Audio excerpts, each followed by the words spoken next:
Bismillahirrahmanirrahim. Assalamualaikum warahmatullahi wabarakatuh. Waalaikumsalam warahmatullahi wabarakatuh. Oke, sebelum kita memulai pembelajaran pada pagi hari ini, Ibu minta kepada ketua kelasnya menyiapkan kelas terlebih dahulu. Semua siap? Marilah semuanya sebelum belajar kita membaca doa terlebih dahulu. Berdoa dimulai.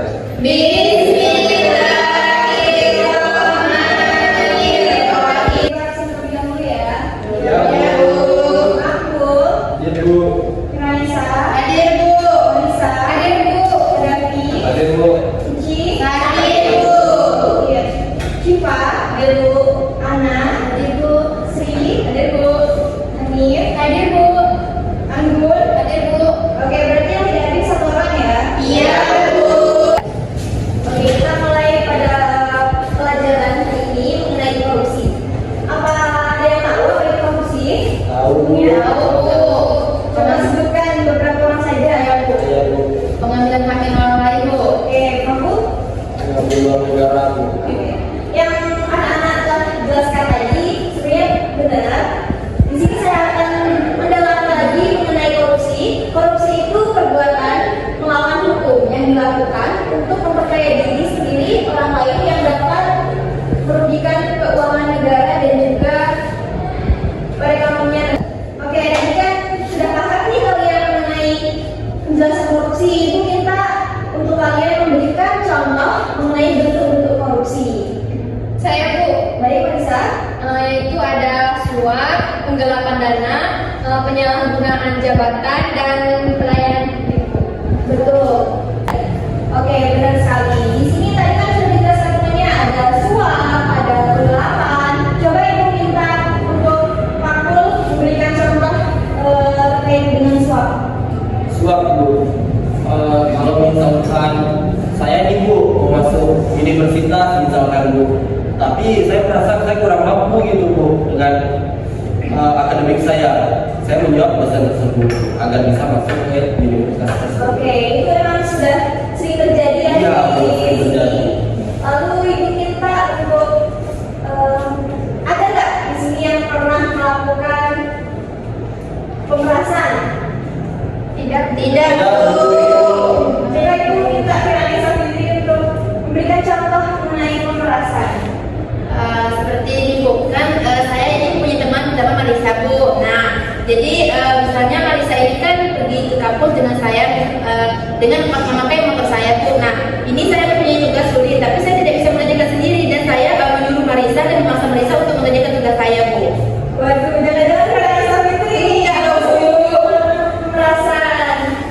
Jadi bentuk-bentuk korupsi yang sudah terjadi itu sangat banyak sekali dan tentunya kita tidak asing lagi dengan berbagai kasus yang ada di Indonesia mengenai masalah korupsi ini. Nah, siapa nih yang tahu kasus terkini mengenai korupsi yang terjadi di sini? Saya, Bu. Oke, Davi, apa? Korupsi yang dilakukan oleh suami Sandra Dewi 2.700.000. Bukan, itu 271 triliun, Bu. Sangat besar sekali, bukan?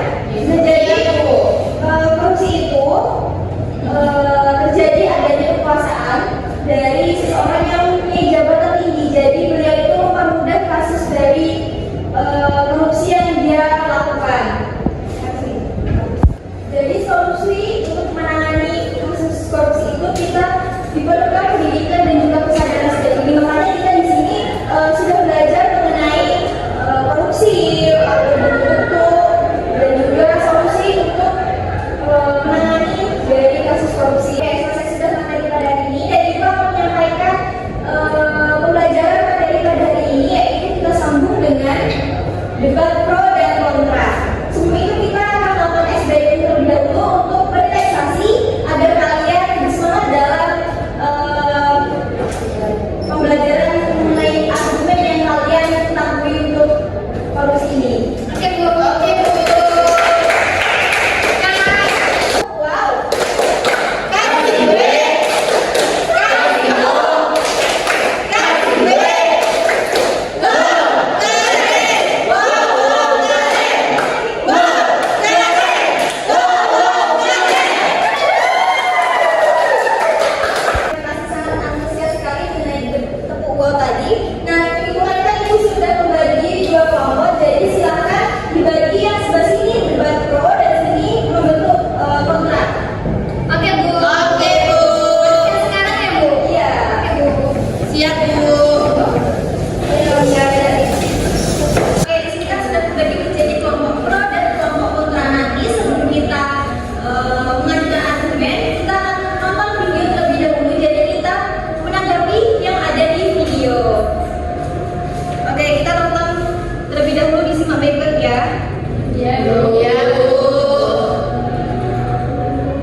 video tidak mati untuk pelaku korupsi. Jadi, Ibu memberikan waktu kalian tidak lama-lama untuk menyusun argumen terlebih dahulu.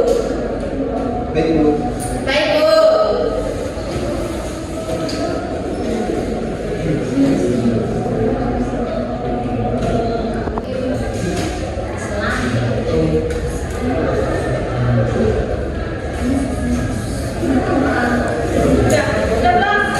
Oke, sesi debat dimulai dari sekarang. Ibu cuma memberikan waktu 5 menit. Di sini menunjukkan pukul 8. Jadi ketika nanti pukul 8:05, proses debat kita sudah selesai.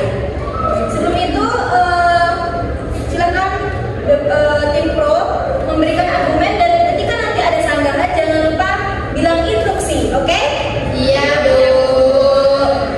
Nah, izin Ibu, alasan kami yaitu karena dengan hukuman mati ini dapat mengurangi tindakan korupsi, Ibu. Sanggahlah. Izin Ibu, alasan kami yaitu karena dengan hukuman mati dapat mengurangi tindakan korupsi. Izin Ibu, kami tidak setuju karena ini menyangkut dengan hak asasi manusia, Bu, yang dimana ini merenggut nyawa seseorang, Bu. Izin instruksi Ibu. Nah, bukan masalah ya. Kamu udah panggil lah. Izin Ibu, alasan kami karena dengan hukuman mati ini dapat mengurangi tindakan korupsi. Izin Ibu, kami tidak setuju karena ini menyangkut dengan hak asasi manusia, Bu, yang dimana merenggut nyawa seseorang, Bu. Izin instruksi, bukan masalah lebih manusia. Baik, instruksi. Baik, kalian tadi menyangkut tentang nyawa. Nah, ini kan misalnya apakah kalian termasuk dalam kasus korupsi? Nah, misalnya orang tua kalian, nah, orang tua kalian ini akan dihukum mati. Apakah kalian akan menerima dengan senang hati atau tidak? Izin instruksi, mungkin menerima dengan senang hati itu tidak akan Izin instruksi, apakah yakin? Izin instruksi, yakin Ibu, itu kan karena Nesa tadi menyangka tentang menerima dengan senang hati. Nah, siapa yang menerima dengan senang hati dengan melakukan tindakan hukuman mati ini, Bu? Mungkin masih ada dengan cara-cara lain, Ibu. Instruksi, Bu. Baik, Saudara Marisa, atas dasar apa Anda bilang hukuman mati itu dapat menurunkan kasus korupsi? Izin instruksi Ibu. Nah, dengan atas dasar karena misalnya pada hari ini korupsi. Nah, dengan tindakan bunuh kerapi ini, nanti pada hari ini kan tidak melakukan korupsi lagi. Sedangkan dari yang lain-lain mungkin akan takut dengan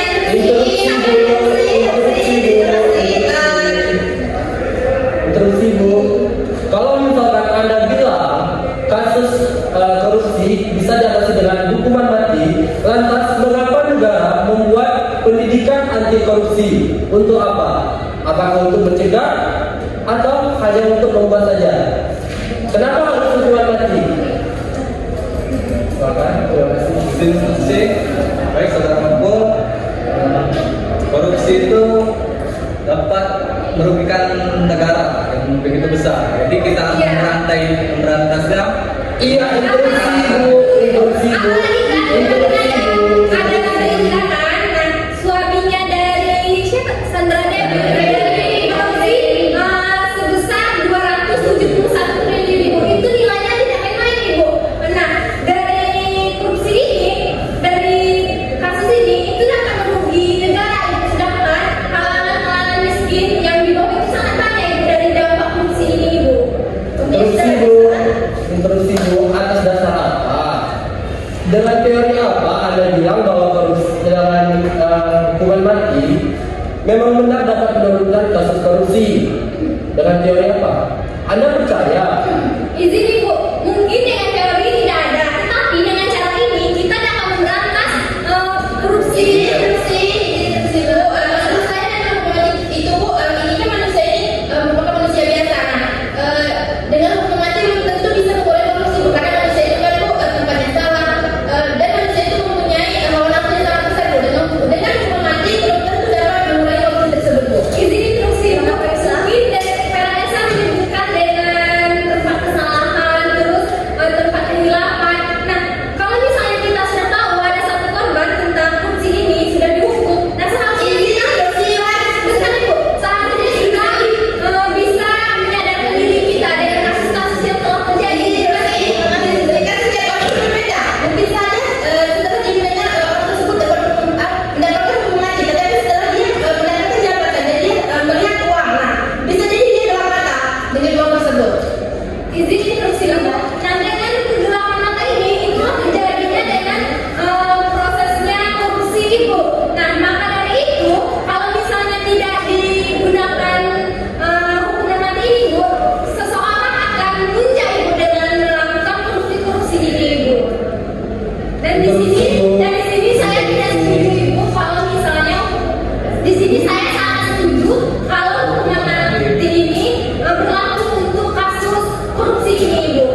ini hukuman mati. Jadi siapa hukuman mati ibu? Sedangkan dia sendiri aja korupsi ibu. Misalnya dia yang mengatakan hukuman seperti itu tadi kan Bu, yang sudah ditetapkan sama Mahfud. Nah, misalnya kalau dia sudah memutuskan dengan itu, sudah menetapkan ibu, hak mau tak mau dia harus melakukan dengan hukuman itu ibu, karena dia yang membuat hukuman tersebut ibu. Instruksi bu. Oke, selamat ibu. Komnas HAM aja udah mengadakan rapat besar tentang hukuman mati untuk korupsi tersebut ibu, dan menyatakan dari ketua Komnas HAM itu tidak setuju dengan hukuman mati. Tunggu dulu, bukan Komnas HAM saja, PBB yang mana itu organisasi besar di dunia yang menyatakan tidak setuju dengan hukuman mati untuk kasus korupsi. Jadi instruksi ibu di sini saya sangat setuju kalau hukuman mati ini selalu saya jadi hak asasi manusia bu. Saya tidak Sedangkan saja dari organisasi besar tersebut itu menentang dengan hukuman mati tersebut. Bagaimana dengan dasar apa Anda bilang bahwa Anda setuju Ini dengan hukuman instruksi mati? ibu.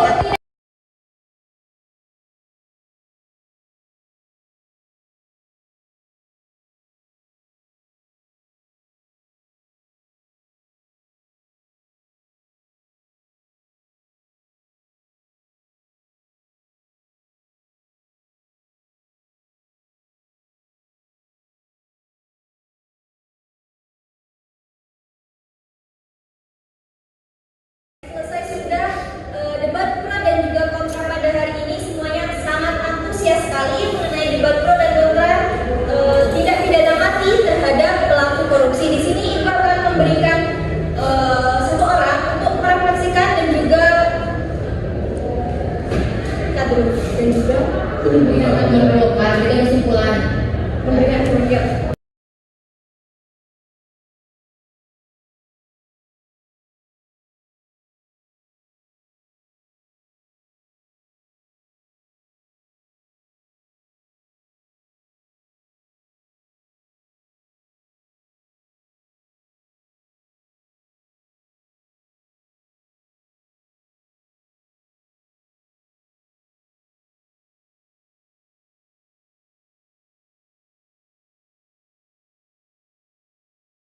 Poin yang dapat kita ambil sebenarnya tidak membenarkan dengan adanya tidak mati untuk pelaku korupsi. Sebenarnya tidak mati ataupun tidak itu sama saja, sama-sama tidak bersih. Oke, terima kasih untuk antusiasnya yang sangat semangat sekali pada hari ini. Sebelum kita menutup kelas hari ini, ada yang ingin bertanya? Tidak beda bu, sudah jelas. Oke, motivasi pada hari ini jangan sekali-kali kalian melakukan korupsi, mulai dari korupsi kecil sampai korupsi yang besar. Integritas adalah kekuatan sejati. Pilihlah jalan yang benar meskipun sulit, karena kebaikan akan selalu terbaik. Oke, Bu. Iya bu.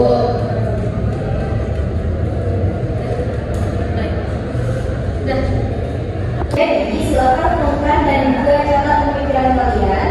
Kalian bisa membagikannya pada kelompok atau menyimpannya untuk diri sendiri.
dengan manfaat yang dihasilkan. Yang dimana biaya nyawa manusia itu terlalu tinggi dibandingkan dengan efek jerah yang diharapkan oleh para motor tersebut. Mungkin itu saja saya sampaikan.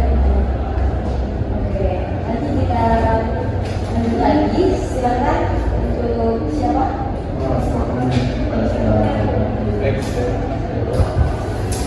Refleksi di saya terhadap tentang program mengenai korupsi. Dalam pandangan saya, meskipun aku memiliki validasi dan praktek keadilan, pendekatan yang lebih manusiawi dan sistematis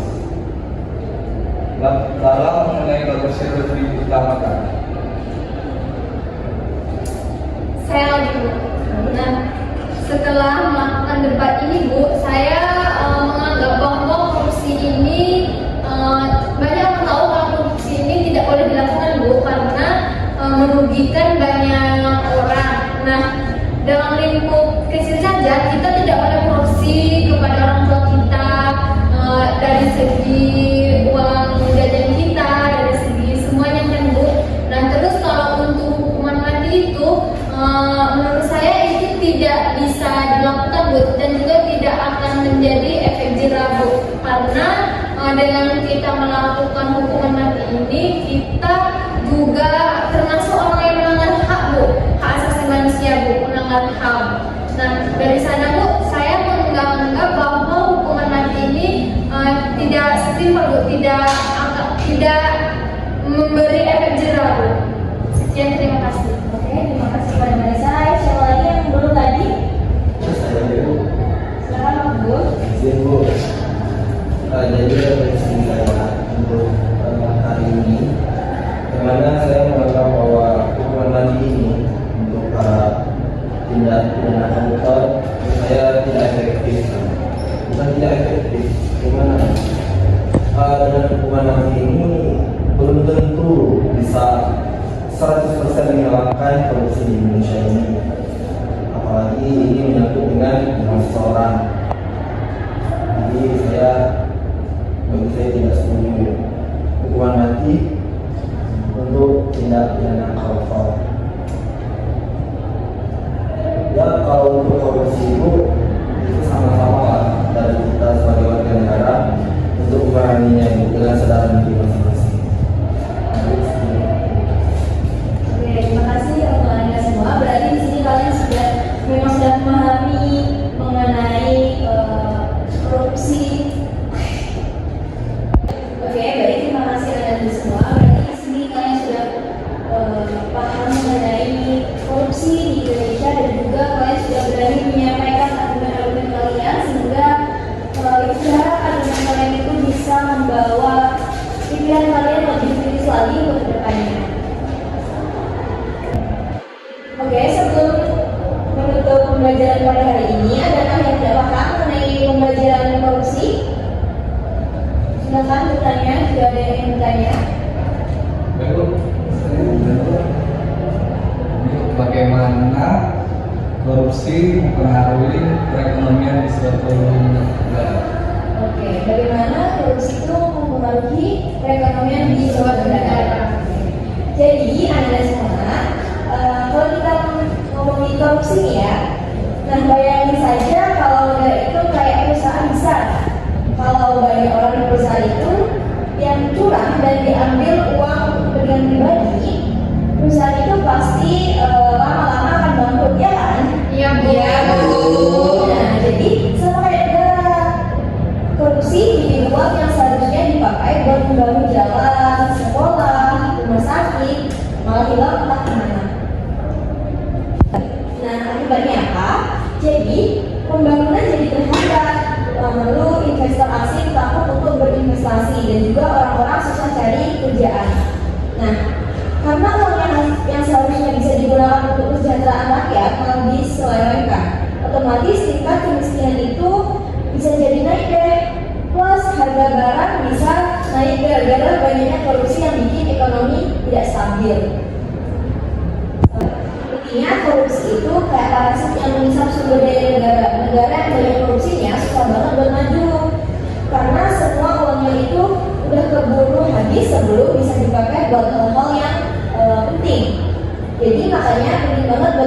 cegah dan lawan korupsi sejak dini.